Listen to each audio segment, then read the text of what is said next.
प्रत्येक समस्या अपने साथ संघर्ष लेकर आती है, लेकिन संघर्ष के गर्भ में ही विजय छुपी होती है। यदि व्यक्ति के अंदर संघर्षों से जूझने की क्षमता है तो वह उस विजय को पा सकता है। इसलिए जीवन में संघर्ष से उबिए नहीं, वास्तव में ये तो जीवन को रसीला और जागृत बनाए रखने के लिए है। आपने देखा होगा कई बार अति शांति में भी लोग ऊब जाते हैं। अति सुख आदमी को मदहोश बना देता है, इसलिए अति संपत्ति विपत्ति का दूसरा नाम है। दुख हमें जगाए रहता है, विपत्ति या प्रतिकूलताएं जो जीवन में आती है हमें जागरूक रखती है, वरना सुख और अनुकूलता सुविधाएं बहुत संभव है कि हमें सुला दे। इसलिए सुख की निरंतरता में जागते रहना मुश्किल काम है। श्री कृष्ण कहते हैं सुख में सुखी हो तो दुख भोगना सीखो। जिसको खबर नहीं दुख की तो सुख का क्या मज़ा। सारी खुशी या दुख पूरी तरह से इस पर निर्भर करता है कि जिस चीज़ से हम प्रेम पूर्वक जुड़े हैं वो किस प्रकार की है। श्री कृष्ण कहते हैं तुम्हारा क्या गया जो तुम रोते हो, तुम क्या लाए थे जो तुमने खो दिया, तुमने क्या पैदा किया था जो नाश हो गया। ना तुम कुछ लेकर आए, जो लिया यहीं से लिया, जो दिया यहीं पर दिया, जो लिया इसी से लिया, जो दिया इसी को दिया। खाली हाथ आए और खाली हाथ चले। जो आज तुम्हारा है कल और किसी का था, परसों किसी और का होगा। तुम इसे अपना समझकर मग्न हो रहे हो। बस यही प्रसन्नता तुम्हारे दुखों का कारण है। जिस प्रकार से गुलाब के साथ कांटे प्रकृति द्वारा गुलाब के लिए की गई सुरक्षा व्यवस्था है, उसी प्रकार से जीवन में आने वाली प्रतिकूलताएं, विपत्ति, दुख वास्तव में हमारी खुद की सुरक्षा के लिए परमात्मा के द्वारा की गई व्यवस्था है। इसलिए शिकायत मत करो, हवा का रुख चाहे जैसा हो, लेकिन नौका को तो हम उसी दिशा में ले जाएंगे जिस दिशा में हम जाना चाहते हैं, जो हमारा गंतव्य है। यह एक कला है। श्री कृष्ण कहते हैं जीवन में दुख और सुख दोनों एक साथ चलते हैं। जब एक थक जाता है तो दूसरा उसका स्थान ले लेता है। जीवन के प्रति जिस व्यक्ति की कम से कम शिकायतें हैं वही इस जगत में अधिक से अधिक सुखी भी है। तुम अपने आप को भगवान को अर्पित करो, यही सबसे उत्तम सहारा है।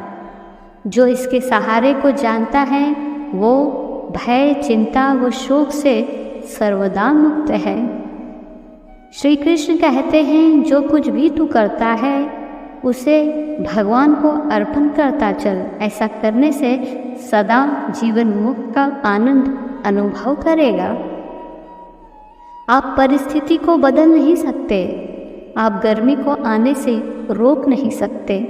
हाँ, आप पंखे ज़रूर लगा सकते हैं, आप एसी लगा सकते हैं। आप वर्षा को आने से नहीं रोक सकते, मगर छाता लेकर बाहर ज़रूर निकल सकते हैं। आप रेनकोट पहन सकते हैं। आप पूरी धरती को कांटों से रहित नहीं कर सकते, मगर आप जूते पहन कर निकल सकते हो। समस्या है तो उसका समाधान भी है, और आपने देखा है भूख बाद में लगती है, अन्न पहले से तैयार है। प्यास को शांत करने के लिए परमात्मा ने पानी दिया है। ध्यान रहे मंजिल पर पहुंचने से पहले का रास्ता थकाने और हिम्मत तोड़ने वाला होता है। ऐसे में कोई भी हार कर बैठ सकता है, लेकिन जो अपने जज्बे को बनाए रखते हैं वे बाद में किस्मत के धनी कहलाते हैं। देखा जाए तो समस्या केवल तब बनती है जब हम उसके आगे घुटने टेक देते हैं और आगे कुछ करने की सोचते ही नहीं और अपने नज़रिए से उसे समस्या के रूप में देखते हैं। जैसे कि एक विद्यार्थी की मुख्य समस्या उसकी पढ़ाई होती है, परंतु देखा जाए तो पढ़ाई कोई समस्या है ही नहीं। हम जब अपनी पढ़ाई पूरी कर लेते हैं तो उससे हमें अपने जीवन और करियर में अनेक लाभ होते हैं। अंत क्या पढ़ाई बाकी में कोई समस्या है? नहीं ना, पर विद्यार्थी उसे अपने नज़रिए से समस्या का रूप देते हैं। पर उसके भविष्य को संवारने वाली शिक्षा को ही यदि वो समस्या समझकर जीवन में उससे बचने का प्रयास करता है तो वह अपने भविष्य के लिए आज से ही समस्या खड़ी कर रहा है। इस स्थिति से गुजरने वाले लोगों को अंततः यह महसूस होता है कि यदि मैं पढ़ाई को समस्या ना समझता तो आज मुझे जीवन में इतनी समस्या का सामना नहीं करना पड़ता। हमें कभी भी किसी समस्या को समस्या के नज़रिए से नहीं देखना चाहिए, मात्र उसे अपने जीवन में छोटा सा कार्य समझकर उसका सामना करना चाहिए। प्रत्येक समस्या को हल करने के बाद हमें महसूस खुशी होती है और हमारा जीवन उस स्थिति से एकदम आगे बढ़ चुका होता है जिसका एहसास समस्या हल होने के बाद मिलता है। इसलिए इंसान को हमेशा परेशानी आने पर परेशान होने के बजाय उचित समाधान पर गौर करना चाहिए। जब हम समस्या नहीं बल्कि समाधानों का हिस्सा बनते हैं तो हमारा दिमाग हमारी परेशानियों पर नहीं बल्कि उसके समाधानों पर केंद्रित हो जाता है। ध्यान रहे, प्रत्येक समस्या अपने साथ समाधान लेकर आती है, बस कला आनी चाहिए उसे पहचानने की।